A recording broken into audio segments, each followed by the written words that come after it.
Okay, important points related to pressure आपण study करत होतो. पुन्हा एकदा बघा, at a point in the liquid pressure is same in all direction. म्हणजे लिक्विड मधला एखादा जर पॉइंट आपण घेतला तर त्या पॉइंटला काय होणार आहे, सगळ्या डायरेक्शन तेवढंच प्रेशर ऍक्ट होणार आहे. म्हणजे different direction different pressure act होत नाही आणि म्हणून तर काय आहे, pressure is a scalar quantity आहे.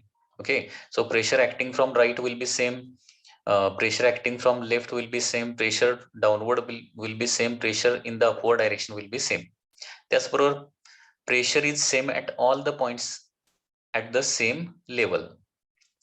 म्हणजे लिक्विड मध्ये एकाच लिक्विड मधले सेम लेवलचे नंबर ऑफ पॉइंट जर कन्सिडर केले तर त्या पॉइंटला काय असणार आहे, प्रेशर सेमच असणार आहे. ओके, याचं एक एक्झाम्पल देतो मी तुम्हाला इथं, आणखी एक एक्झाम्पल. सपोज अशा प्रकारे की युट्यूब आहे. There is a U tube like दिस.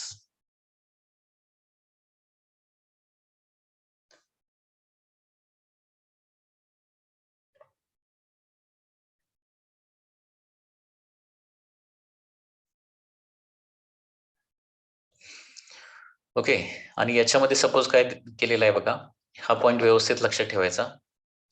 याच्यामध्ये 2 लिक्विड भरणार आहे. एक लिक्विड जे आहे ते इथून इथपर्यंत आहे.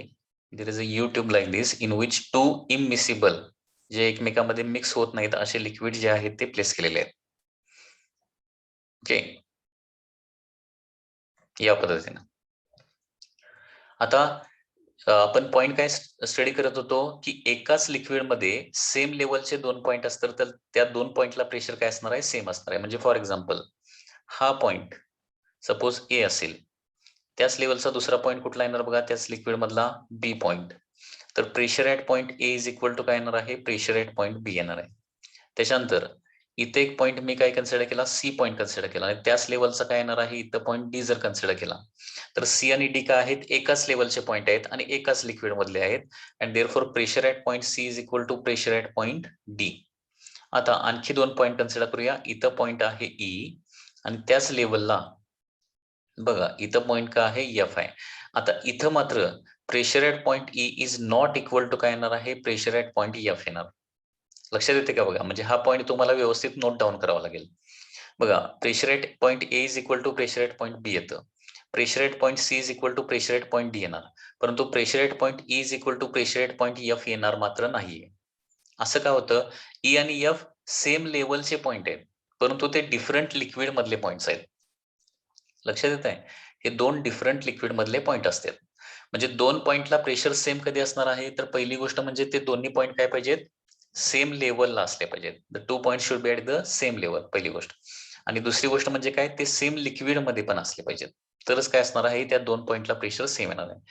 ओके, सो पुन्हा एकदा बघा, pressure at point A is equal to pressure at point B, कारण दोन्ही पॉइंट सेम लेवलला आहेत, सेम लिक्विडला आहे. त्याच्यानंतर pressure at point C is equal to pressure at point D येणार आहे, कारण हे देखील दोन्ही पॉइंट काय आहेत, सेम लेवल आहेत आणि सेम लिक्विड मध्ये आहेत. आणि ई आणि एफ हे जे 2 पॉइंट आहेत ते मात्र कसे आहेत,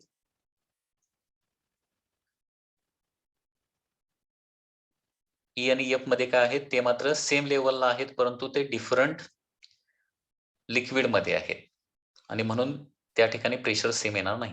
हे 2 लिक्विड जे आहेत ते इमिसिबल आहेत. इमिसिबल म्हणजे काय, ते एकमेकांमध्ये मिक्स होत नाहीत.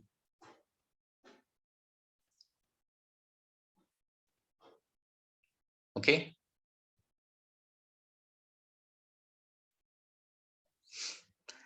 लक्षात येत आहे. हा सेकंड पॉइंट होता. त्याच्यानंतर थर्ड पॉइंट काय आहे, pressure exerted by liquid depends only on the height and does not depend on area और शेप ऑफ द कंटेनर. आता बघा, या 4 केसेस आहेत. इथे 4 वेसेल्स आहेत आणि चारही वेसेलचा शेप जो आहे तो डिफरंट आहे. ओके, आणि तिन्ही मध्ये काय केलेलं आहे, एकच लिक्विड भरलेलं आहे. एकच लिक्विड सेम हाईटला भरलेलं आहे. म्हणजे height in vessel A is equal to height in vessel B is equal to height in vessel C is equal to height in vessel D. तर बेसला ऍक्ट होणार जे प्रेशर आहे, okay, P1 P2 P3 P4 असेल, तर हे सगळे pressure काय असणार आहेत, सेम असणार आहेत. ते शेप ऑफ लिक्विडवर डिपेंडंट नसतात. आणि याच्याच रिलेटेड एक कन्सेप्ट आहे, त्याला काय म्हटलं जातं, हायड्रोस्टॅटिक पॅराडॉक्स असं म्हटलं जातं. तर हा हायड्रोस्टॅटिक पॅराडॉक्स जरा का आहे बघा. Hydrostatic paradox, hydrostatic paradox. आता हा हायड्रोस्टॅटिक पॅराडॉक्स का आहे लक्षात घ्या. याच्यामध्ये काय करणार आहे आपण 3 वेसल कन्सिडर करणार आहे आणि 3 वेसल कसे असणार बघा. फर्स्ट वेसल जे आहे ते एक्झॅक्टली सिलेंड्रिकल आहे. सेम बेस एरियाचे 3 वेसल आपण कन्सिडर करणार आहेत. सेम बेस एरियाचे 3 vessel. So this is the first vessel. याच्या लेफ्ट हँड साइडला मी दुसरं वेसल ड्रॉ करतोय.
For example this is the second vessel किंवा याला फर्स्ट वेसल म्हणूया आपण.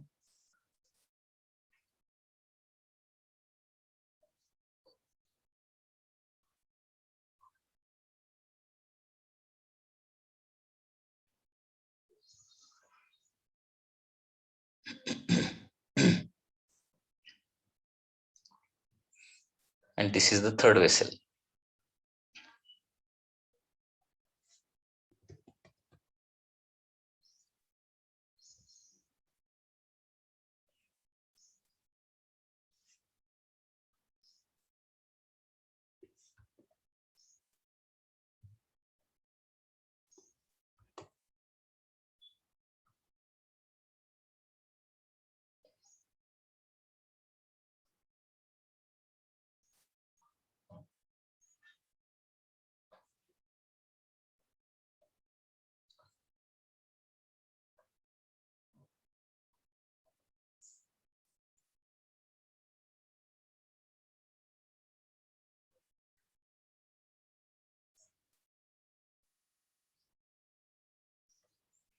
So these are the 3 vessels. आता तिन्ही वेसल मध्ये काय करायचं आहे, सेम लिक्विड सेम लेवलला भरायचं आहे. ओके, सेम लिक्विड म्हणजे सगळ्यांची डेन्सिटी काय आहे तेवढीच आहे. डेन्सिटी सेम म्हणजे लिक्विड सेम. आणि सगळ्यांची व्हर्टिकल हाईट जर बघितली, सगळ्या वेसल मध्ये व्हर्टिकल हाईट जर बघितली तर व्हर्टिकल हाईट काय येणार आहे तेवढीच येणार आहे. एच. आता suppose this is vessel number A, this is vessel number 1, vessel number 2 and vessel number 3 आहे. सगळ्यात जास्त लिक्विड कुठल्या वेसल मध्ये दिसतंय, वेसल 1 मध्ये. आणि सगळ्यात कमी लिक्विड जे आहे ते कुठले आहे, वेसल 3 मध्ये आहे. आता सपोज इथं बॉटमला आपण जर प्रेशर गेज लावलं, बॉटमला काय केलं, एक प्रेशर गेज लावलं तिन्ही वेसलला. ओके, प्रेशर गेज कशासाठी वापरतो आपण, प्रेशर मेजरमेंटसाठी. तिन्ही वेसलच्या बॉटमला आपण काय लावलेलं आहे, प्रेशर गेज लावलेलं आहे. तर इथलं प्रेशर P1 असेल, इथलं प्रेशर P2 असेल आणि इथलं प्रेशर जर P3 असेल, तर पहिली गोष्ट काय ते लक्षात घ्या. तर P1 is equal to P2 is equal to काय येणार आहे, P3 येणार आहे. तिन्हीचा एरिया काय आहे, तिन्हीचा बेस एरिया तेवढाच आहे लक्षात घ्या. तिन्ही वेसलचा बेस एरिया एक्झॅक्टली सेम आहे. म्हणजे वेसल एचा जेवढा बेस एरिया आहे तेवढाच बीचा आहे, तेवढाच काय आहे, वेसल सीचा बेस एरिया आहे. इथं प्रेशर गेजेस बसवले तर काय होणार आहे, तिन्ही केसेसमध्ये प्रेशर तेवढंच येणार आहे. आता हे तिन्ही वेसल आपण एखाद्या वेईंग मशीनवर प्लेस केले, वेईंग मशीनवर या पद्धतीनं वेईंग मशीनवर आपण प्लेस केले तिन्ही वेसल्स, सपोज लाईक दिस, आणि वेट मेजरमेंट केली. तर तुम्हाला लक्षात येत आहे की जिथं जास्त लिक्विड आहे तिथं काय होणार आहे, जास्त वेट येणार. बरोबर आहे ना. इथलं वेट W1 असेल, इथलं वेट W2 असेल आणि इथलं वेट काय असेल, W3 असेल. तर सगळ्यात जास्त लिक्विड कुठं आहे, वेसल 1 मध्ये. म्हणजे W1 is greater than W2 is greater than काय येणार आहे, W3. म्हणजे सगळ्यात कमी वेट जे आहे ते कुठं आहे, वेसल 3 मध्ये. ओके, म्हणजे याच्यावरून बघा इथे एक गोष्ट आपल्याला काय होणार आहे, म्हणजे प्रॉब्लेमॅटिक वाटणार आहे. कुठली? पहिल्या वेसलमध्ये सगळ्यात जास्त लिक्विड आहे, वेट तर जास्त दाखवते इथं, परंतु प्रेशर मात्र काय आहे 2 आणि 3 एवढंच आहे. किंवा वेसल 3 मध्ये काय आहे, लिक्विड सगळ्यात कमी आहे वेसल 3 मध्ये, आणि लिक्विड सगळ्यात कमी असून देखील ओके, वेट सगळ्यात कमी असून देखील प्रेशर मात्र काय येतंय 1 आणि 2 एवढंच येते. यालाच काय म्हणायचं, हायड्रोस्टॅटिक पॅराडॉक्स असं म्हणायचं. ओके, म्हणजे इथं वेट जास्त आहे परंतु प्रेशर जास्त नाही, आणि इथं वेट कमी आहे थर्ड मध्ये, वेट कमी आहे परंतु प्रेशर मात्र कमी नाहीये. ते काय आहे, तिघांच्या एवढंच आहे. याला काय म्हटलं जातं, हायड्रोस्टॅटिक पॅराडॉक्स असं म्हटलं जातं. आणि हा हायड्रोस्टॅटिक पॅराडॉक्स कशामुळे क्रिएट होतोय, तर नंतर स्टडी केल्यानंतर असं लक्षात येतं की हायड्रोस्टॅटिक पॅराडॉक्स जो आहे तो वॉलने एक्झर्ट केलेल्या नॉर्मल रिएक्शनमुळे क्रिएट होतोय. म्हणजे आता इथं बघा, वेट कुठल्या वेसलमध्ये जास्त आहे, वेसल 1 मध्ये वेट सगळ्यात जास्त आहे, वेसल 3 मध्ये वेट सगळ्यात कमी आहे. तर वेसल 1 मध्ये काय होतंय, हे लिक्विड जे आहे या वॉलवर काय करतं, या ज्या तिरक्या वॉल्स आहेत त्याच्यावर देखील प्रेशर एक्झर्ट करतं, आणि त्याच्यामुळे वॉल काय देणार आहे, नॉर्मल रिएक्शन देणार. वॉलनं दिलेली नॉर्मल रिएक्शन कशी असणार बघा, या केसमध्ये अशी असणार आहे. या केसमध्ये नॉर्मल रिएक्शन काय येणार आहे, हॉरिझॉन्टल, आणि या केसमध्ये नॉर्मल रिएक्शन कशी येणार आहे, डाऊनवर्ड येणार, तिरकी. नॉर्मल रिएक्शन म्हणजे काय, reaction given by the surface which is perpendicular to that surface. Reaction जी आहे ती नेहमी कशी असते, परपेंडिक्युलर टू द सरफेस असते. ओके, आता ही नॉर्मल रिएक्शन तिरकी असल्यामुळे काय होणार आहे, याचा एक हॉरिझॉन्टल कंपाऊंड येणार आणि व्हर्टिकल कंपाऊंड येणार आहे. तर याच्यातला व्हर्टिकल कंपाऊंड, नॉर्मल रिएक्शनचा जो व्हर्टिकल कंपाऊंड आहे तो काय करतो, हे एक्स्ट्राचं जे लिक्विड आहे त्याच्या वेटला काय करतो, बॅलन्स करतो. म्हणजे इथं देखील नॉर्मल रिएक्शन असणार आहे या पद्धतीने तिरकी. त्याचा व्हर्टिकल कंपाऊंड येणार आणि हॉरिझॉन्टल कंपाऊंड येणार. तर हा जो व्हर्टिकल कंपाऊंड आहे तो एक्स्ट्राचं जे लिक्विड आहे ना, इथं दिसतंय ते एक्स्ट्राचं लिक्विड, त्याला काय करतो, बॅलन्स करतो. आणि त्याच्यामुळे एक्स्ट्राचं लिक्विडचं जे वेट आहे ते बेसवर पडतच नाही. लक्षात येतंय? इथं काय नॉर्मल रिएक्शन हॉरिझॉन्टलच आहे, त्याच्यामुळे व्हर्टिकल कंपाऊंड त्याचं काय येणारच नाहीये. आणि इथं नॉर्मल रिएक्शन जी आहे ती अशी तिरकी आहे, डाऊनवर्ड आहे. तर त्याचा हॉरिझॉन्टल कंपाऊंड येणार आणि एक डाऊनवर्ड कंपाऊंड येणार. आणि त्याच्यामुळे काय होणार आहे, हा डाऊनवर्ड कंपाऊंड काय करतो, बेसवर एक्स्ट्रा फोर्स एक्झर्ट करतो. लक्षात येतंय? आणि त्याच्यामुळे काय होणार आहे, इथं कमी पडलेलं लिक्विड जे आहे ते कुणी भरून काढलं जातं, हे डाऊनवर्ड कंपोनेंट, डाऊनवर्ड नॉर्मल रिएक्शनचा जो डाऊनवर्ड कंपोनेंट आहे त्याच्यामुळे ते क्रिएट होतंय, लक्षात येईल. ओके, म्हणजे हा हायड्रोस्टॅटिक पॅराडॉक्स जो आहे तो कशामुळे क्रिएट होतो, या व्हर्टिकल सरफेसेसच्या नॉर्मल रिएक्शनमुळे हायड्रोस्टॅटिक पॅराडॉक्स होते. ओके, तर हायड्रोस्टॅटिक पॅराडॉक्स म्हणजे तिन्ही वेसेलमध्ये वेट जरी, लिक्विडचं वेट जरी डिफरंट असलं तरी प्रेशर मात्र तेवढंच येतंय. कारण ऍक्च्युअली आपण थिंक करायला गेलो तर आपण प्रेशर कसं कॅल्क्युलेट करतोय, pressure is nothing but force divided by area करतोय ना. फोर्स म्हणजे काय घेणार, या लिक्विडचा आपण वेट घेणार डिवायडेड बाय एरिया. मग जिथं वेट जास्त आहे तिथं प्रेशर काय यायला पाहिजे होतं, जास्त यायला पाहिजे होतं. परंतु जिथं वेट जास्त आहे तिथं प्रेशर जास्त येत नाही. म्हणजे तिन्ही वेसेलमध्ये हाईट जर, लिक्विडची हाईट जर सेम असेल तर मात्र काय होतं, वेट जरी डिफरंट असलं, त्या कंटेनरमध्ये असणाऱ्या लिक्विडचं वेट जरी डिफरंट असलं तरी देखील प्रेशर मात्र काय येतं, सेम येतं. यालाच काय म्हणतो आपण, हायड्रोस्टॅटिक पॅराडॉक्स असं म्हणतो. तर हायड्रोस्टॅटिक पॅराडॉक्सची कन्सेप्ट लक्षात आली का बघा. ओके, हायड्रोस्टॅटिक पॅराडॉक्स म्हणजे काय, नंबर ऑफ वेसेल्समध्ये ओके लिक्विडचं वेट जरी डिफरंट असलं तरी प्रेशर मात्र काय येतं, तेवढंच येतं. परंतु प्रेशर सेम येण्यासाठी कंडिशन काय आहे, की लिक्विडची हाईट जी आहे ती काय असली पाहिजे, तिन्ही वेसेलमध्ये सेम असली पाहिजे. याला हायड्रोस्टॅटिक पॅराडॉक्स असं म्हणायचं. आणि हायड्रोस्टॅटिक पॅराडॉक्स कुणामुळे तयार होतो, तर normal reaction given by the vertical surfaces. म्हणजे व्हर्टिकल सरफेस, म्हणजे हे नॉर्मल रिएक्शनचा जो व्हर्टिकल कंपाऊंड आहे, नॉर्मल रिएक्शनचा व्हर्टिकल कंपाऊंड जो आहे ना तो काय करतो, हा हायड्रोस्टॅटिक पॅराडॉक्स तयार करतोय. लक्षात आलं? म्हणजे पुन्हा एकदा याच्यावरून काय प्रूव्ह होतं, की pressure exerted by liquid column does not depend on the shape of the liquid. Pressure exerted by hydrostatic paradox आपण असं पण लिहू शकतो. Okay, pressure exerted by liquid column. Okay, pressure exerted by liquid column doesn't depend on shape of shape of the vessel. It depends only on the height and the density. Height आणि density या दोन गोष्टीवरच depend असतं. Okay, pressure exerted by liquid column does not depend on the shape of vessel. Okay, so although weight of liquid is different,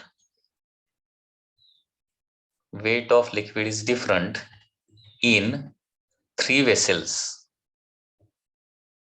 म्हणजे weight जरी different असलं, okay, although weight of liquid is different in 3 vessels, काय होणार आहे, pressure is same. Condition is that if height is same, height is same.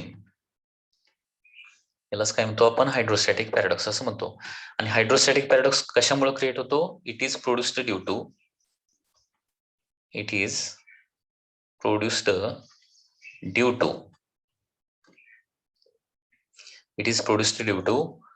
vertical component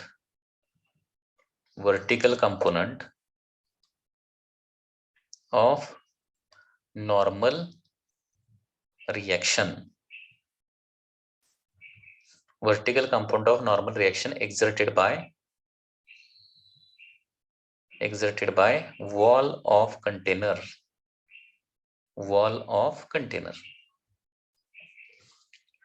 लक्षात आलं, याला hydrostatic paradox असं म्हणायचं. ओके, म्हणजे लिक्विडचं वेट जरी डिफरंट वेसल मध्ये डिफरंट असलं तरी देखील काय होतं, प्रेशर मात्र बॉटमला तेवढंच क्रिएट होतं. आता याच्यावर काही एमसीक्यू विचारले जाऊ शकतात. बघा पुन्हा एकदा,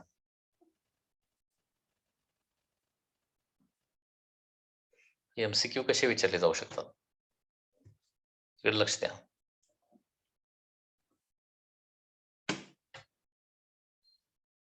पुन्हा एकदा, हे फर्स्ट वेसेल आहे, ओके, हे सेकंड वेसेल आहे. तिन्हीचा बेस एरिया आपण काय घेणार आहे, तेवढाच घेणार आहे. Base area is same. And next is like दिस.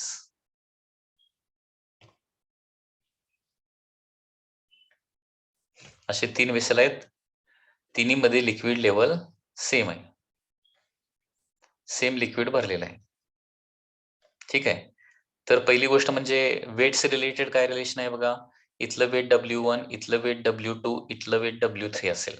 तर वेट ऑफ द लिक्विड म्हणजे प्रेशर गेजवर हे वेसेल ऍज इट इज ठेवले आणि वेट मेजरमेंट केली तर काय येणार आहे, weight in first case is more than weight in second case is more than weight in the third case. Okay, त्याचबरोबर फर्स्ट केसमध्ये प्रेशर P1 असेल, सेकंड केसमध्ये प्रेशर P2 असेल आणि थर्ड केसमध्ये प्रेशर P3 असेल. तर P1 is equal to P2 is equal to काय येतं, P3 येतं. कारण काय आहे, हाईट सेम आहे तिन्ही लिक्विड मध्ये, height H is same in all the 3 cases. Okay, त्याचबरोबर बॉटमवर एक्झर्ट झालेला फोर्स, पहिल्या केसमध्ये F1 असेल, दुसऱ्या केसमध्ये लिक्विडनं बॉटमवर एक्झर्ट केलेला फोर्स F2 असेल आणि तिसऱ्या केसमध्ये लिक्विडनं बॉटमवर एक्झर्ट केलेला फोर्स F3 असेल. ओके, इथं एरिया ऑफ बेस देखील आपण काय घेतलेला आहे, सेमच घेतलेला आहे. तिन्हीचा एरिया ऑफ बेस सेम आहे. तर आता प्रेशर सेम येण्यासाठी F1 बाय P1 म्हणजे काय येणार, F1 बाय येणार ना, P2 म्हणजे काय येणार आहे, F2 बाय येणार आणि P3 म्हणजे काय येणार आहे, F3 by A. P1, P2, P3 same, A same and therefore काय येणार आहे, F1 is equal to F2 is equal to F3 येणार आहे. F1 is equal to F2 is equal to F3. म्हणजेच याचा मिनिंग काय होतो, W1 आणि F1 मध्ये रिलेशन विचारलं म्हणजे पहिल्या वेसेलमध्ये बेसवरचा फोर्स जास्त असणार का वेट जास्त असणार आहे असं जर विचारलं तर काय येणार आहे, पहिल्या केसमध्ये वेट इज मोर दॅन काय असणार आहे, फोर्स असणार आहे. दुसऱ्या केसमध्ये जेवढं वेट असणार आहे तेवढाच बॉटमवरचा फोर्स असणार आहे. म्हणजे लिक्विडचं जेवढं वेट असेल तेवढाच बॉटमवरचा फोर्स असणार आहे. आणि तिसऱ्या केसमध्ये काय होणार आहे, वेट कमी असणार आणि फोर्स मात्र काय असणार आहे, weight is less but force on the bottom is more. लक्षात येत आहे. आणि हे कशामुळे क्रिएट होतंय? This happens due to the normal reaction, vertical compound of the normal reaction. म्हणजे इथं वेट जास्त आहे. पहिल्या केसमध्ये काय आहे? वेट जास्त आहे आणि बॉटमवर ऍक्ट होणारा फोर्स मात्र काय आहे? कमी आहे. ऍक्च्युअली काय व्हायला पाहिजे? लिक्विडचं सगळं वेट सरफेसवर ऍक्ट व्हायला पाहिजे. परंतु ही नॉर्मल रिएक्शनचा जो व्हर्टिकल कंपाऊंड आहे, तो व्हर्टिकल कंपाऊंड काय करतो? त्या वेटला थोडंसं कमी करतो. ओके. आणि त्याच्यामुळे काय होणार आहे? W1 is greater than F1. Okay. दुसऱ्या केसमध्ये काय होणार आहे?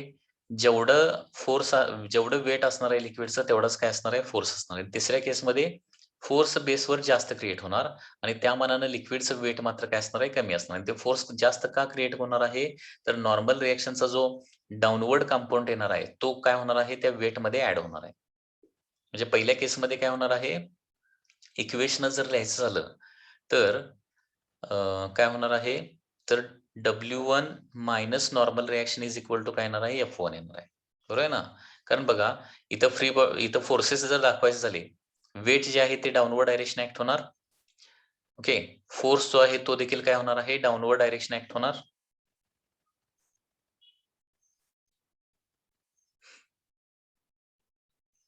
Sorry, force given by the surface.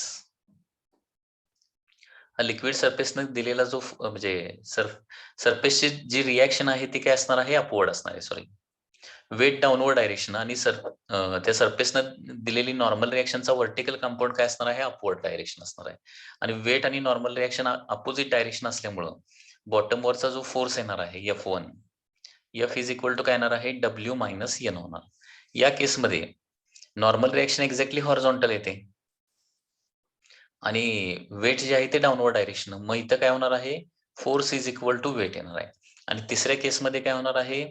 Weight तर डाउनवर्ड डायरेक्शनच आहे आणि नॉर्मल रिएक्शनचा कंपोनंट जो आहे तो देखील काय होणार आहे? डाउनवर्ड डायरेक्शन येणार आहे.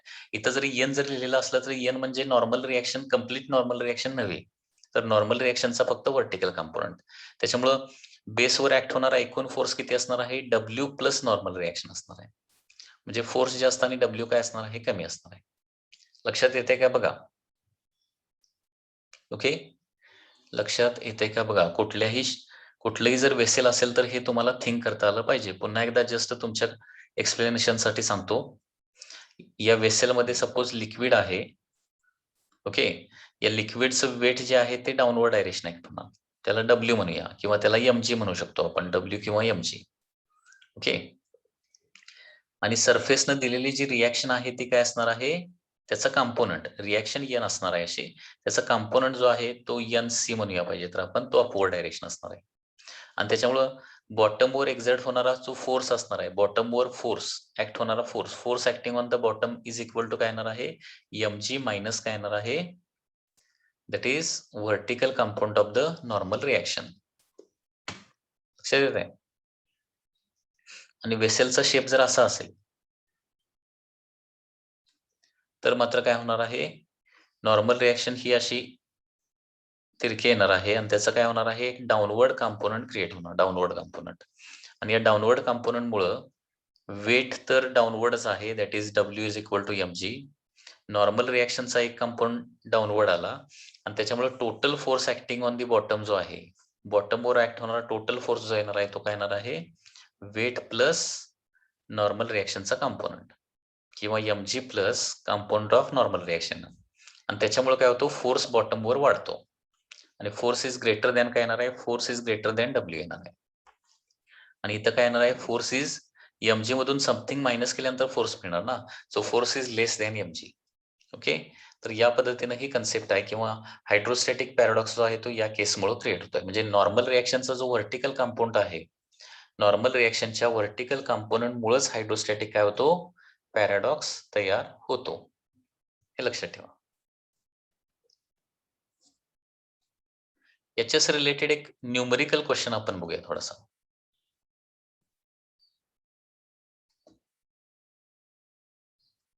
Numerical question. न्यूमरिकल कसं आहे बघा. A curved glass vessel full of water. A curved glass vessel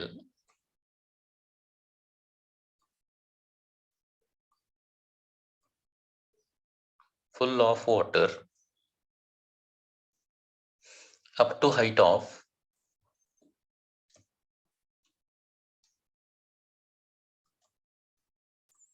up to height of 10 centimeter has a bottom of area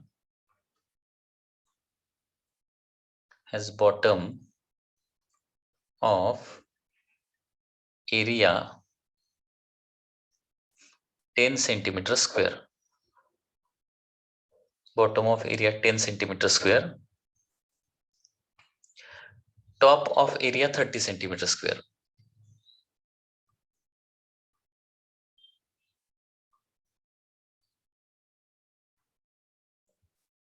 30 centimeter square. And volume 1 liter. Volume is given as 1 liter. Okay, म्हणजे given information लक्षात आले बघा. A curved glass vessel full of water up to height of 10 centimeter. बॉटमचा area दिलाय 10 centimetre square आणि टॉपचा area दिलाय 30 centimetre square. म्हणजे हे जे वेसेल आहे ते या टाईपचं काहीतरी होणार आहे. बॉटमला एरिया काय आहे? कमी आहे. बॉटमचा एरिया किती दिलाय? इट इज 10 सेंटीमीटर स्क्वेअर दिलाय आणि टॉपचा एरिया जो आहे तो जास्त आहे. It is 30 centimetre square. म्हणजे या टाईपचं ते वेसेल आहे. ठीक आहे. आणि याच्यामध्ये काय आहे? एक्झॅक्टली 1 लिटर ऑफ वॉटर आहे आणि त्याची हाईट दिली आहे. Height of water is given as 10 centimetre. Density of water तुम्हाला माहितीच असेल. डेन्सिटी ऑफ वॉटर असते 1000 kg/m³. ओके. आणि ऍटमॉस्फेरिक प्रेशर पण इथे दिलंय. Atmospheric pressure is 1.01 × 10⁵. 1.01 × 10⁵. Okay, newton per metre square. So this is the atmospheric pressure. आता याच्यामध्ये क्वेश्चन्स काय आहेत बघा. क्वेश्चन्स तर त्याच्यामध्ये फर्स्ट क्वेश्चन आहे that is find force exerted by water on the bottom. Force exerted by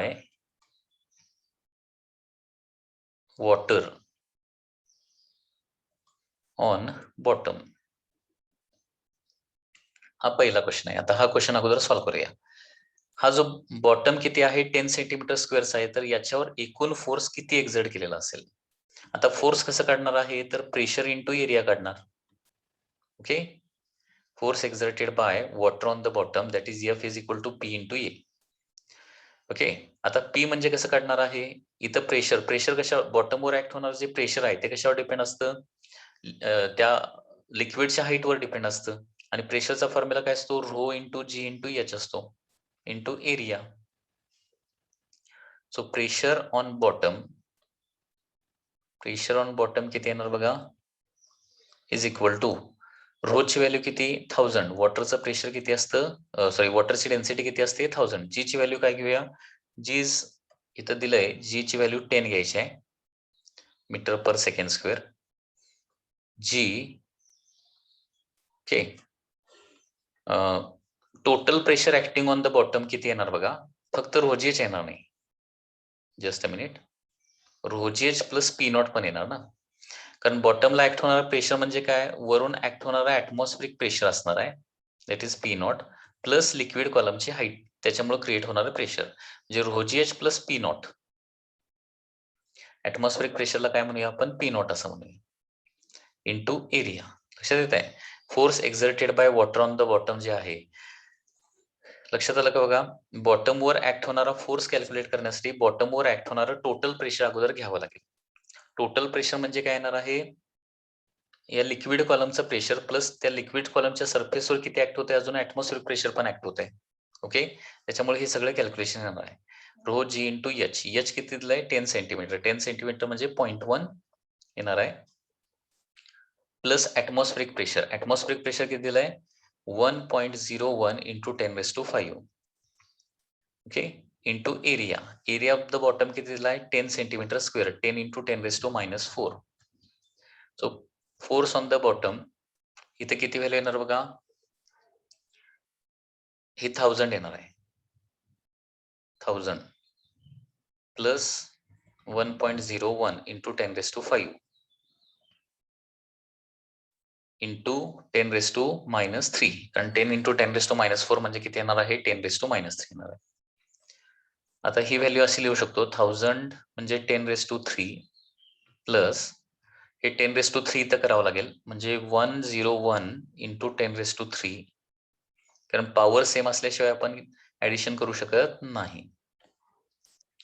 10 raised to 3 बाहेर जर काढलं तर 10 raised to 3 च्या ठिकाणी इथं काय राहणार 1 plus 101 okay into 10 raised to 3 आणि 10 raised to minus 3 म्हणजे काय होणार आहे ते कॅन्सलच होणार आहे. म्हणजे force exerted on the bottom येणार आहे force exerted by the liquid on the bottom that is equal to 102 काय येणार आहे 102 न्यूटन पर मीटर स्क्वेअर येणार आहे. This is force on the bottom. लक्षात आलं का बघा नेहमी फोर्स ऑन द बॉटम कसं काढायचं pressure acting on the bottom into area. Okay pressure into area म्हणजे फोर्स आणि प्रेशर घेताना काय करायचंय टोटल प्रेशर घ्यायचंय. टोटल प्रेशर म्हणजे काय लिक्विड सरफेसवर किती ऍक्ट व्हावं लागलंय atmospheric pressure that is P not आणि लिक्विड कॉलमची हाईट किती आहे 10 सेंटीमीटर म्हणजे त्याच्यामुळे क्रिएट होणार प्रेशर रो जी एच म्हणजे एकूण प्रेशर जे बॉटमवर ऍक्ट होणार आहे ते किती असणार आहे P naught plus rho G H असणार आहे. So this is the first question. लक्षात आलं का फर्स्ट क्वेश्चन. त्याच्यानंतर सेकंड विचारलंय find resultant force exerted by the sides of glass on the water. जे सेकंड आहे दॅट इज रिझल्टंट फोर्स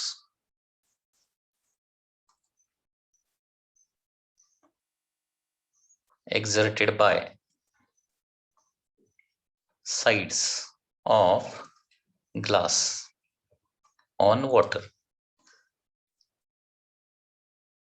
आता हे कसं काढता येईल बघा पुन्हा एकदा वेसल या शेपचं काहीतरी असं आहे ते ओके. आता बघा सपोज लिक्विड आहे याच्यामध्ये याच्यावर ऍक्ट होणारे फोर्सेस म्हणजे कुठला असणार आहे पहिली गोष्ट म्हणजे वेट डाऊनवर्ड डायरेक्शन ऍक्ट होणार mg. ओके म्हणजे लिक्विडवर ऍक्ट होणारे फोर्सेस दाखवूया. त्याच्यानंतर या लिक्विड सरफेसनं दिलेली जी नॉर्मल रिएक्शन आहे नॉर्मल रिएक्शन अशी येणार ना त्याचे हॉरिझॉन्टल कंपाऊंड काय करणार एकमेकाला कॅन्सल करणार कारण हा कंपाऊंड आणि हा कंपाऊंड एकमेकाला कॅन्सल करतो आणि फक्त काय होणार आहे व्हर्टिकल कंपाऊंड राहणार आहे. व्हर्टिकल कंपाऊंड म्हणजेच काय resultant force exerted by sides of the glass on the water त्याला काय म्हणूया एफ म्हणूया. म्हणजे हा फोर्स काय झाला एफ अपवर्ड झाला. त्याच्यानंतर तिसरा फोर्स म्हणजे काय असणार आहे या लिक्विडचं वेट जे आहे ते वेट दाखवलेलंच आहे. हा फर्स्ट फोर्स म्हणजे वेटच दाखवला आपण. त्याच्यानंतर तिसरा फोर्स म्हणजे काय येणार आहे तर बॉटमनं लिक्विडच्या बॉटमनं अपवर्ड डायरेक्शन एक्झर्ट केलेला फोर्स.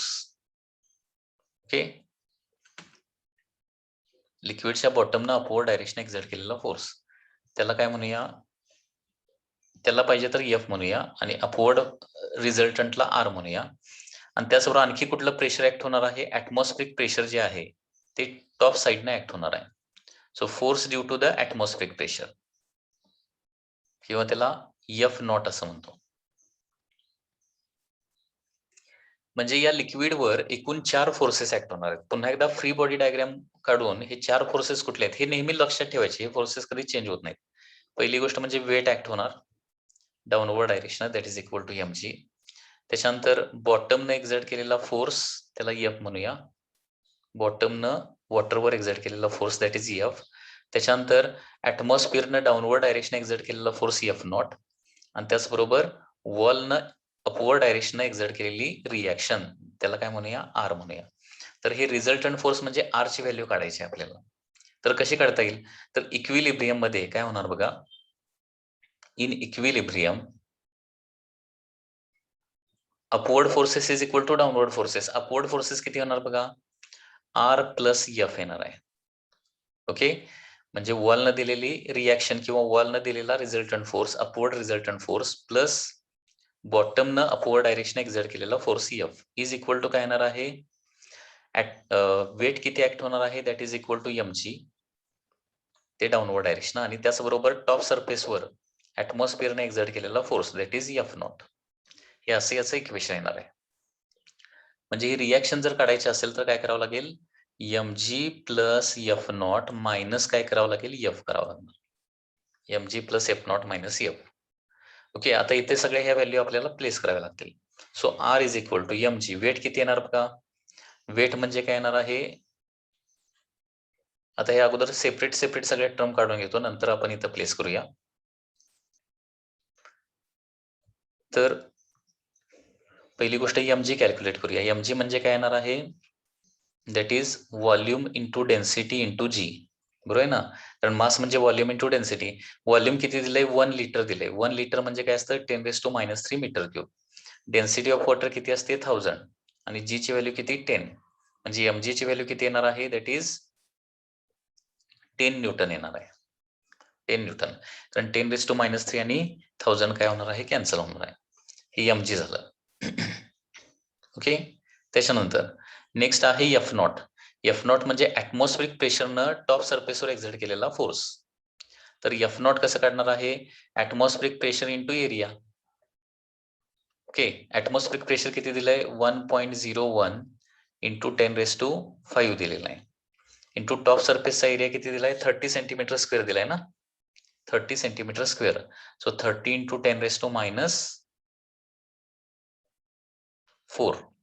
30 सेंटीमीटर स्क्वेअर आहे. म्हणजे किती येणार बघा हे, दॅट इज 10⁵ आणि 10⁻⁴ कॅन्सल होणार, म्हणजे 10 राहणार तिथं.